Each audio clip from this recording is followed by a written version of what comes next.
Hey guys, welcome back to the channel, and first off, Merry Christmas, or Happy Christmas Eve. I'm not sure I'm gonna drop this video, but it'll be out around that time. But anyways, you guys said you wanted Christmas scaling, and it's literally the day or Christmas, and there are currently 0 Christmas scaling videos. My bad, I know. But don't worry guys, I've been cooking up a banger for a minute, and this video is definitely going to be worth the wait. I want to do something unique. The first thought that people get when talking about scaling Christmas is like, scale Santa Claus. But why would I cover something that you can find on the Versus Wiki in 30 seconds? So this year, I wanted to scale The Miser Brothers from The Year Without Santa Claus. One of the best Christmas movies of all time, and if you haven't watched it, get on that right now. But after this video. But even to the guys who haven't even seen the movie, I'm sure you're aware of Snow and Heat Miser, and you without a doubt have heard this song right here. I'm Mr. White Christmas, I'm high on crack.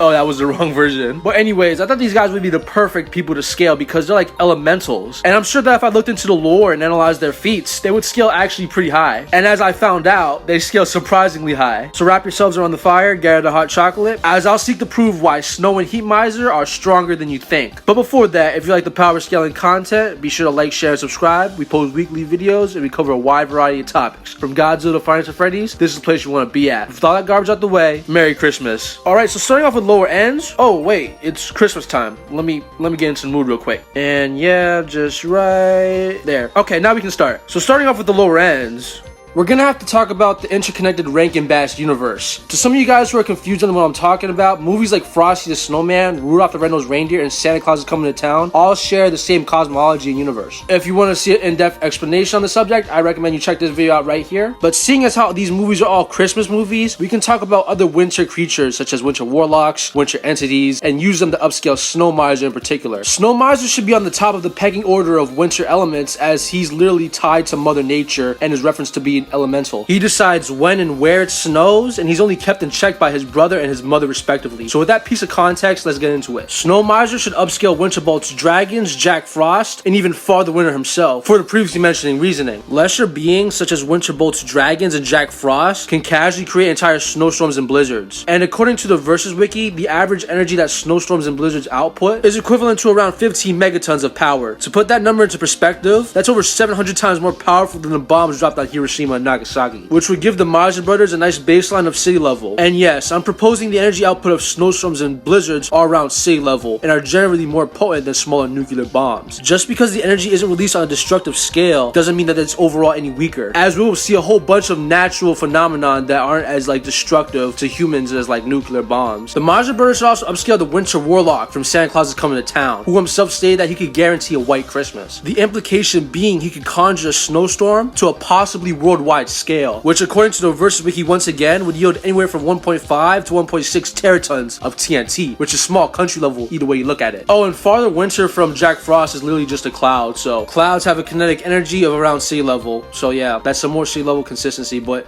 seeing as how I brought country level stuff into the equation, I just wanted to, I don't know what I'm talking about. It's freaking Miser Brothers scaling. Anyways, now that we've got an inverse upscaling out the way, let's talk about stuff that the Miser Brothers have in their 2 films that they can scale to. So starting off with statements, Santa Claus considers both the Misers very, very dangerous, which is quite impressive because Santa can carry a sack that contains every toy for every kid in the world. Santa being able to carry the sack would grant him around country level attack potency. But for higher ends, we're gonna have to talk about G-Force. G-Force in simple terms is used to convey the values of force and acceleration. So naturally, Santa Claus would need to withstand a dumb amount of it due to him flying at that speed. Said speed has been calculated to be anywhere from sub-relativistic to even relativistic plus, so Santa literally no-sells going at that speed and the force that it outputs very casually. According to the character stats wiki, it's been found that Santa Claus would withstand G-force over 17,000 times stronger than the natural G-force emitted by the Earth's gravity and atmosphere, unironically granting Santa Claus small planetary durability and attack potency by extension. See, I told you it's pretty crazy, but we're far from over. The Misers during the events of A Miser Brothers Christmas are shown to have multiple brothers and sisters that are elements that embody multiple forces of nature on the planet Earth. The most notable forces that they are related to are earthquakes and the tides. Mother Nature states that nature is balanced, meaning that all these elementals should scale to each other, meaning that the Misers would scale to earthquakes and hurricanes, due to being related to the forces that cause those two things. IRL earthquakes and hurricanes can yield large mountains to even small country levels of power, which is consistent from feats that the Miser Brothers should upscale, if you guys remember correctly. And that's pretty much it from statements and narrative that is not really directly tied to them, but stuff that they should scale to. But how about feats in the film and statements that they are blatantly stated statements that are blatantly stated. Once again, these videos are not scripted. Alright, so how about statements that are more directly tied to the misers? Alright, in a Miser Brothers Christmas, it's implied that Snow Miser could usher in another ice age. The statement would also imply he was responsible for the previous ones. But anyways, ushering in the ice age would grant Snow Miser at bare minimum country level plus to even multi-continental levels of power. This is consistent with the Year Without a Santa Claus, where it's stated by Mrs. Claus, where she states that Snow Miser would turn the entire world into icicles. But seeing as how Mrs. Claus said everything, this would include the oceans. Freezing the planet alongside the oceans would be equivalent to around 2.3 zetatons of TNT, which is around small planetary. This will also grant more consistency to the Santa Claus scaling that we talked about earlier. But moving on to stuff that Heat Miser has now, and I'm just gonna say he has probably the more impressive stuff of the two brothers. For instance, during the middle of his song, he casually touches the moon and melts a portion of it. This feat, when calculated, would come out to around multi-continental levels of power. Keep in mind, this feat was performed with a single finger, but arguably the more impressive aspect of the feat is that he reached the moon in a couple seconds. The moon is over 200,000 miles away from Earth. When calculated, it's been determined that Heat Miser was moving around 2.9 times the speed of light, granting us our first instance of faster than light Miser Brothers scaling. This is consistent as Santa Claus travels at relativistic plus speeds, and if you remember, Santa Claus said that the Misers were a threat to him, implying that they could tag him while he's on his sleigh flying at those speeds. But for the highest end of Miser Brothers scaling, you can argue star level, as Heat Miser refers to himself as Mr. Sun, and during his introduction, he's implied to have some type of power over the sun, as it's seen directly under him when he's battling against Snow Miser. Now granted, this is pretty ratty by itself, but due to the seemingly casual celestial body scaling that these guys have, you can at least make an argument for it. So is that it? I did say this was the highest end after all, but guess what? There's one more piece of inverse context that would upscale both the Misers to very ludicrous levels of power. And it comes to us from Rudolph's Shiny New Year, the sequel to the original Rudolph the Red-Nosed Reindeer. Oh, I bet you guys didn't know they made a second one. They didn't only make a second one, they made a third one. And it had Frosty the Snowman in it. But anyways, I'm getting off topic.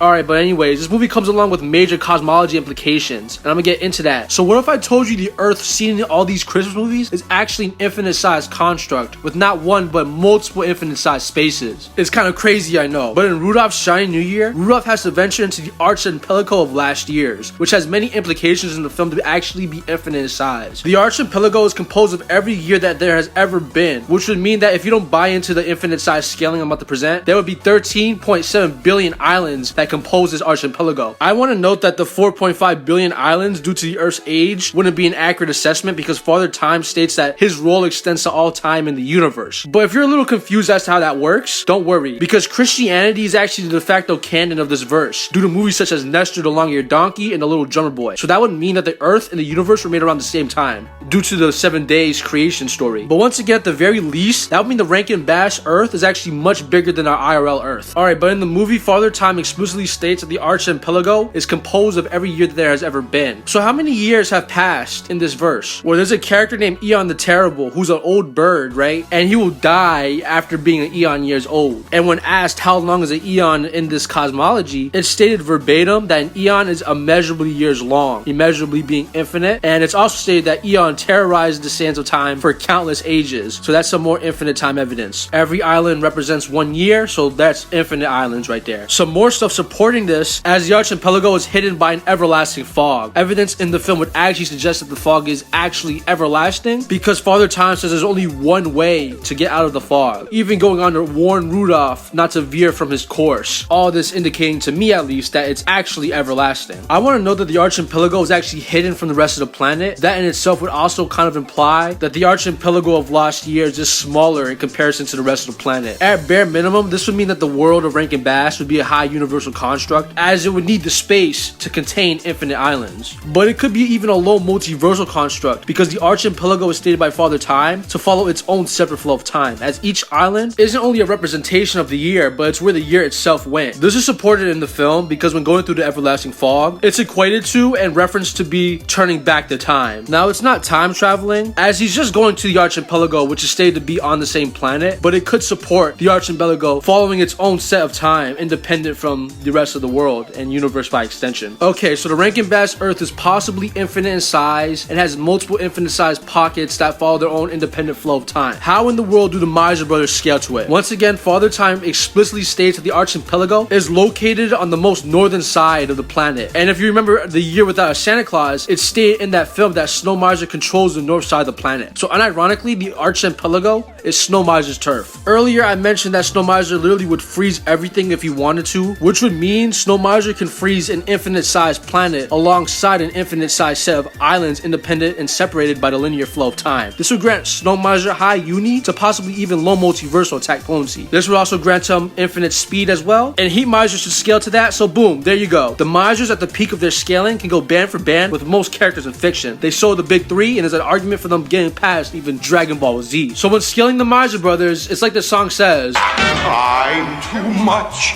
Ugh, stop yapping. It's Christmas time. oh come on, what's the issue? I've been watching Christmas specials and I've even got the hat. Yeah, but you haven't been watching them with the sole purpose to power scale. And look at the movies you've been watching. A Miser Brothers Christmas, Rudolph Shiny New Year. Are you serious, man? Man, where's the broom, bruh? Christmas is a time for family, comfort, and being content. It's the one time of the year that reminds us that despite all our toys, presents, and gifts, the one true gift we have is what we are already blessed with. Christmas specials are a reflection of that. Every year they come and make us laugh, they make us happy, and sometimes they even make us sad. But you have not only spent it watching stuff that barely constitutes as Christmas specials, you have been doing it like a rat scurrying around for a bit of cheese, looking for broad statements and a barely consistent film series, and then Frankensteining horrible metas to argue the Snow Miser is outer verse. That is how you spend your Christmas. Oh my goodness, Nick. You're right. People like these characters because of what they represent. These characters are so much more than words like star or planetary, because they bring so much more to the table than that. They bring something that is impossible to quantify. Joy. Lessening them to words while objectifying them to tiers like universal or fashion and light is really pointless when looking at it like this, and cheapening their value as a whole. Wow, it can learn. What a surprise. Once again showing that I truly am the higher level thinker that is always correct about everything and should always be listened to. Yeah, with the amount of yapping you do, you're bound to hit once. Let's just chop this up to a Christmas miracle. So, will you stop power scaling these characters and just watch their specials for fun? No.